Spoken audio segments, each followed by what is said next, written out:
Assalamualaikum warahmatullahi wabarakatuh. Anak-anakku sekalian kelas 9 A, B, C, D, E, F, dan G. Pada pembelajaran PPKN di semester ganjil ini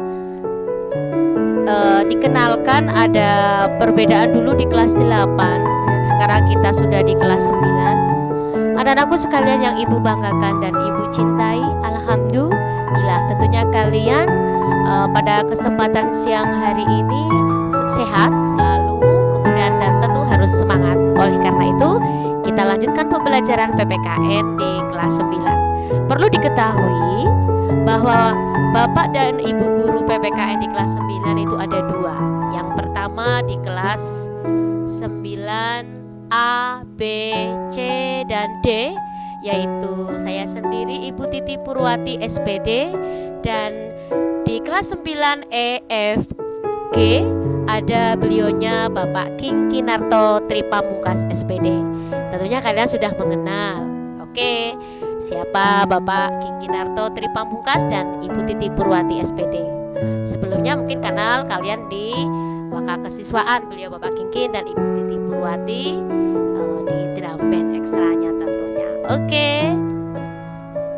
Anak-anakku sekalian yang ibu cintai dan ibu banggakan, di materi kelas 9 awal ini atau semester ganjil ada tiga materi atau 3 KD. Yang pertama adalah dinamika Pancasila dari masa ke masa. Yang kedua, isi alinea dan pokok-pokok pikiran pembukaan Undang-Undang Dasar Negara Republik Indonesia tahun 1945. Dan yang ketiga, bentuk dan kedaulatan negara sesuai Undang-Undang Dasar Negara Republik Indonesia tahun 1945. Oke, anak-anakku sekalian, coba kalian lihat siapa dia. Ada tokoh yang sangat fenomenal sekali. Sejarah membuktikan bahwa kita itu pernah terluka, tergores oleh pemberontakan zaman setelah kemerdekaan atau awal merdeka. Ya, dia adalah bapak atau tokoh Muso, tokoh PKI tahun 1948. Masih ingat? Di Madiun dulu. Kita lihat kembali sosok seorang Sekar Maji Marijan Kartosuwiryo. Siapa? Seperti kayak datuk sama mbah-mbah ini. Oke, anak-anakku sekalian, kedua tokoh inilah yang telah melukai, merenggores luka sejarah bangsa Indonesia terhadap pengkhianatan Pancasila di awal kemerdekaan RI. Kalian, keberadaan Pancasila itu sejak awal merdeka sampai sekarang apakah berjalan dengan mulus? Tidak. Tentunya banyak sekali hal-hal yang bersimpangan.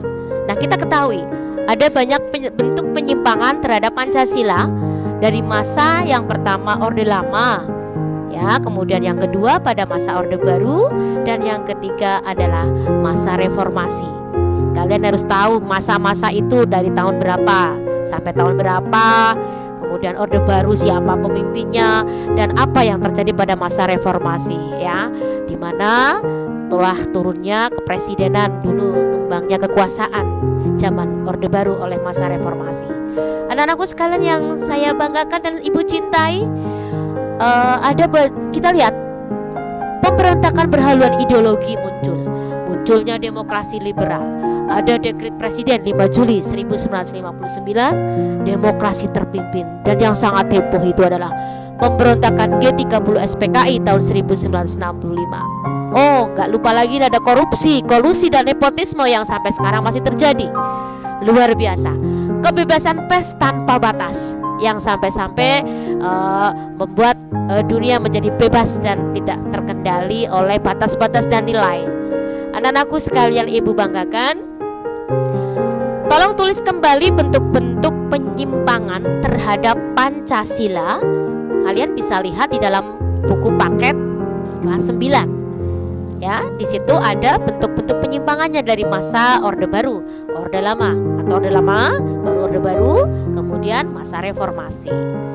Oke, anak-anakku sekalian yang ibu banggakan, jelas pada kesempatan kali ini yang bisa saya sampaikan, selamat belajar dan catat kembali materi ini ke dalam buku catatan kalian. Tentunya dengan semangat baru kita kembali pembelajaran. Assalamualaikum warahmatullahi wabarakatuh.